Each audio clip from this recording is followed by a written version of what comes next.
Welcome. You are watching Line Screw 1.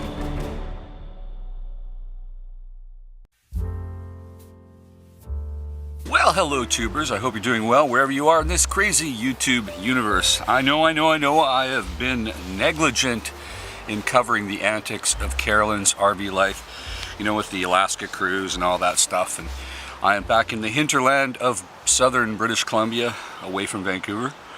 As you can tell by, this isn't green screen, those are really trees.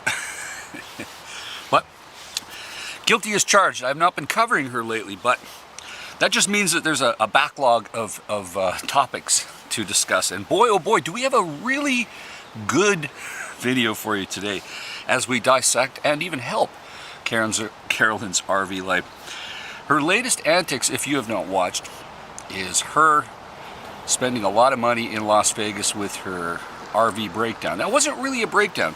She was outside of Las Vegas and her RV was not driving properly. It was very sluggish. Didn't sound like anything too serious. Of course, she's afraid of the transmission problems because that's mucho dinero. As it turned out, after she parked for a week and then drove back to Vegas, her RV was running just fine. But she's always the smartest person in the room. You know, she knows everything, and you know, pride cometh before the fall, as it should. So she was experiencing no problems driving back into Vegas, so she figured she'd get it checked out, and boy, was she ripe for the picking for the the dealer that was servicing her RV, because they did a whole bunch of work that was not required, and it was running just fine. But she is so smart, because she'll tell you how smart she is and how independent and strong, and in the video she comes this close to crying.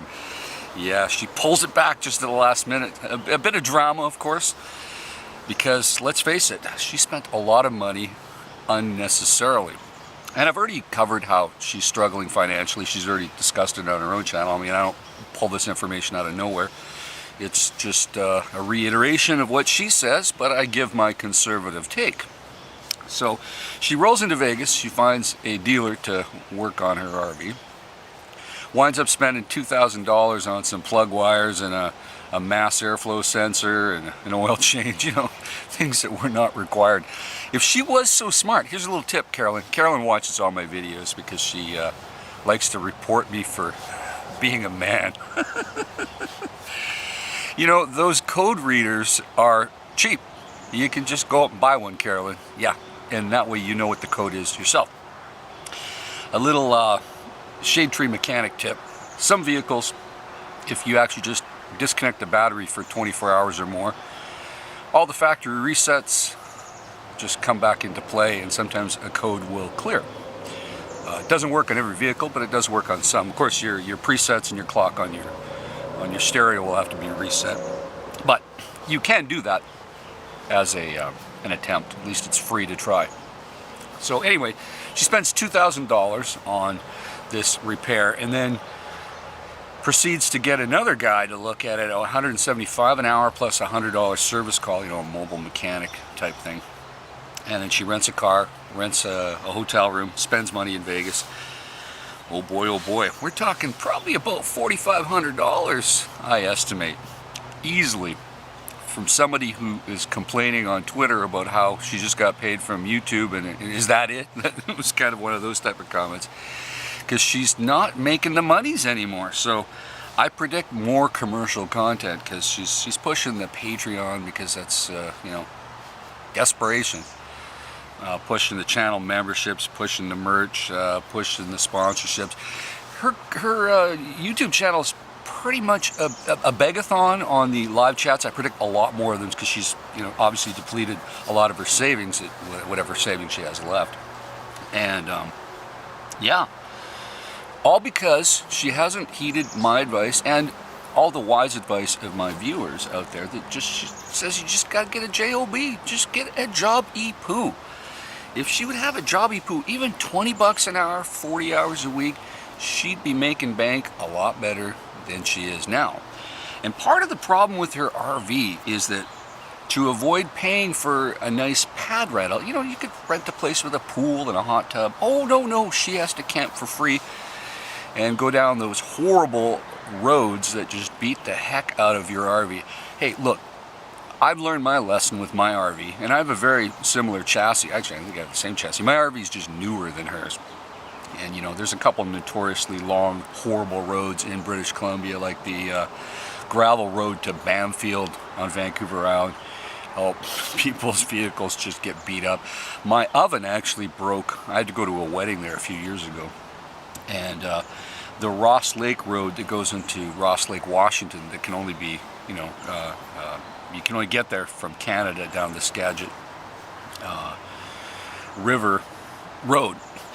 And it's about 60 kilometers each way of really rough, rugged terrain. And I've learned to just not go there anymore, as much as I like it. I don't even think the road's passable anymore because they had a big flooding last year, and I don't think they've repaired it completely yet. But to just reiterate, these RVs are not built for 4x down these dirt roads. They're not. If you want to do that, Carolyn, what you need to do is you get a camper and you put it on a 4-wheel drive truck. You're going to do a whole lot better. But of course, you ain't got the money to do that, so, but your RV is, it's on its last legs. In the video, she also shows her dirty bathroom with the black mold. It's quite disgusting. And I've just talked about all the tears and rips on the walls and the exterior of her RV. It's just been beat up.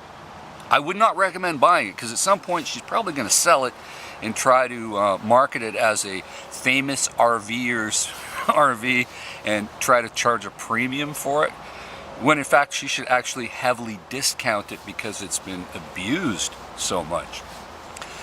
So the poor girl just won't get a job, her revenue's down, and now she just bled $4,500 in 8 days in Vegas. Oh boy. But on a positive note, because I always like to say the positive about Carolyn, she bragged about being showered and having clean clothes. But as you know, it happened in Vegas, and what happens in Vegas stays in Vegas, so I don't see that trend continuing, if you catch my drift. But she was bragging about being showered up, and good for her. I salute her for actually taking care of the hygiene while staying in a hotel. It would just make sense. But hey, I'm always the canary in the mine shaft trying to chirp out a little wisdom for her, because things, as I've predicted consistently, are getting harder for her. They're getting worse. She's going to run out of money, and then one day the big breakdown will happen and she'll be stuck in some god-awful place in the middle of nowhere. Now, I'm also concerned that she did name drop some of the service people, and as we know, in the past, her friendlies are very, very nasty people, and they have actually made death threats to some of these mechanics and companies that she's been involved with, to the point where they've given her money back because she has leveraged her whatever power she has on YouTube to have her people do that and get refunds. So I surely hope this doesn't happen again. And I was really hoping that she learned her lesson to keep her trap shut about where she's getting her vehicle serviced so that these threats do not come in. Because let's face it, many of her radical followers are mean, and they do horrible things to other businesses that she mentions, because if she's not happy, her friendlies aren't happy, and they attack. And I think that's really unfair to the business owners that she actually does business with. But I can already see in my mind, and I'm sure some of you kind of already, you know, the light bulb went off in your head. I'm sure she walked into that dealer that was going to service her RV, and she looked and she saw the service contract guy at the counter. He was a guy. She probably noticed that most of the mechanics in the back, if not all of them, were men.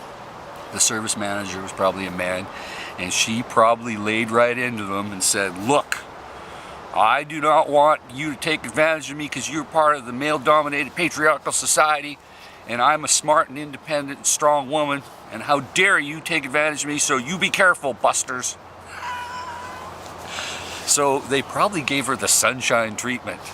That's why all these superfluous and unnecessary repairs were done to her RV to the tune of $2,000 at the first place. And of course, the second guy that shows up, the mobile mechanic, $100 service call and $175 an hour for an hour and a half on top of that, for him just to drive the RV around and say, yeah, it's going to be fine. Of course, because it's an intermittent problem. Here's the thing about intermittent problems. We've always, we've all had this problem with various vehicles in our life. Sometimes you can't figure out whether it's a spark problem, an ignition problem, a fuel problem, or a fuel restriction problem. Easiest way is to wait for it to completely fail. Once a component completely fails, much easier to diagnose. Yes, it is. But, Carolyn's the smartest person in the room, and she can't even buy a cheap code reader. Well, she should just do a begathon and take some of that money from her live chat begathons and buy one, so she has the darn code reader. So the next time she can at least go into the station and say, hey, it's throwing this code, this is what the problem is. I got, say, for example, injector problems. I need a new injector on cylinder number 3, for example. But oh no, she'd rather bitch and complain and try to come to tears. But what do you guys think of all these antics? And do you predict as I do? Because it's almost like I'm Nostradamus here when I predict when these things happen. The live chats go on, the begathons, the pushing for the merch, the pushing of all the crazy products. It just increases her thirst and hunger for money because she has not taken prudent fiscal responsibility for her life. And now as her channel dwindles, it's not looking good. And her stubbornness and refusal to get a job like the rest of humanity, she's put herself in this horrible predicament. But hey, like I said, I am the conservative canary in the mine shaft beaking out the truth. But she don't like the truth. She has her own version of the truth, the liberal truth. Oh well, you can only lead the cow to water, you cannot make it drink. At least that's what the cowboys will tell you. So, of course, cowboys are generally male and part of the male-dominated patriarchal society. Oh boy, what are we going to do with that girl? We try, and we're very kind and benevolent with our wisdom resources, but she don't want no part of it. So all we can do is just chuckle when our predictions come true and wish her the best. That's all we can do is wish her the best. Even though we know what is coming for her. Anyway, in the meantime, folks, stay safe, keep your wheels on the ground. I'll talk to you soon. Over and out.